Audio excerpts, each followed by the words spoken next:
पृष्ठ संख्या 18। अध्याय 2। भारतीय अर्थव्यवस्था के क्षेत्रक। शिक्षक के लिए निर्देश। किसी अर्थव्यवस्था को हम उत्तम ढंग से तभी समझ सकते हैं जब इसके घटकों या क्षेत्रों का अध्ययन करते हैं। क्षेत्रक वर्गीकरण अनेक मानदंडों के आधार पर किया जाता है।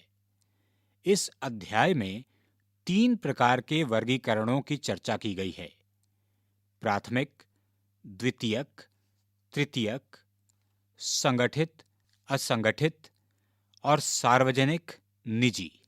आप दैनिक जीवन में छात्रों से परिचित उदाहरणों के द्वारा इन वर्गीकृत क्षेत्रों के बारे में चर्चा कर सकते हैं। क्षेत्रकों की बदलती भूमिका पर विशेष बल देना आवश्यक है।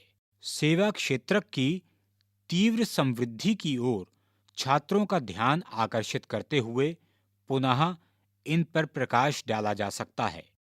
इस अध्याय में प्रस्तुत धारणाओं की विस्तार से व्याख्या करते समय छात्रों को कुछ मौलिक अवधारणाओं जैसे राष्ट्रीय आय, रोजगार इत्यादि से अवगत कराने की जरूरत पड़ सकती है।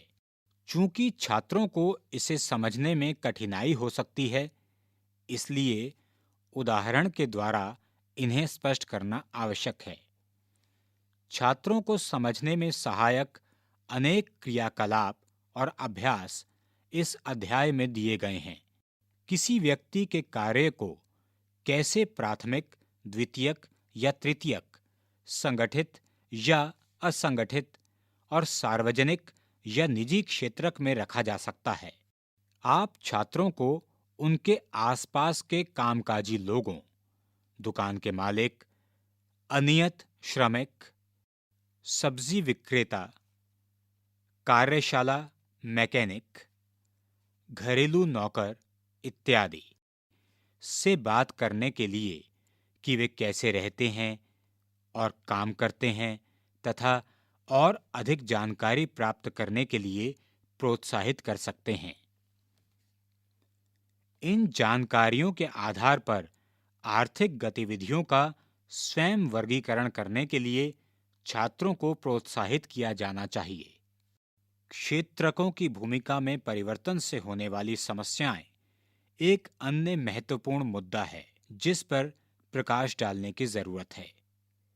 इस अध्याय में बेरोजगारी और उसके निराकरण के लिए सरकार क्या कर सकती है, इसके उदाहरण दिए गए हैं।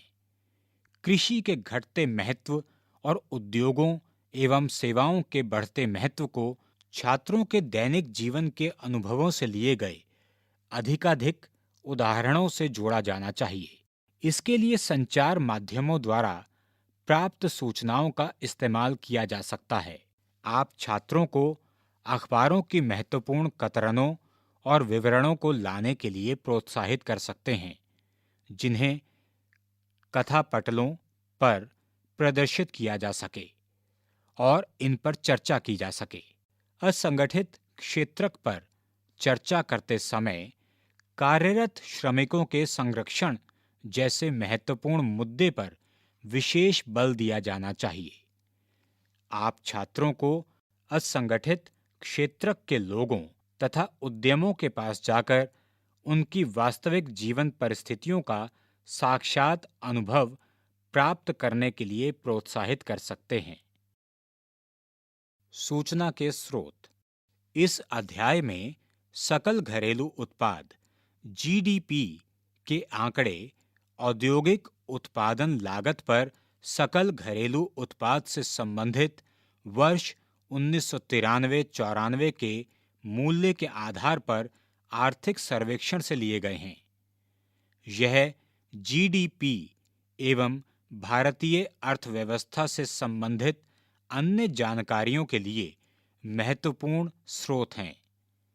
मूल्यांकन के लिए विशेषकर पाठकों की विश्लेषण क्षमता का विकास करने के उद्देश्य से शिक्षक कई वर्षों के आंकड़े प्राप्त करने के लिए आर्थिक सर्वेक्षण का उल्लेख कर सकते हैं।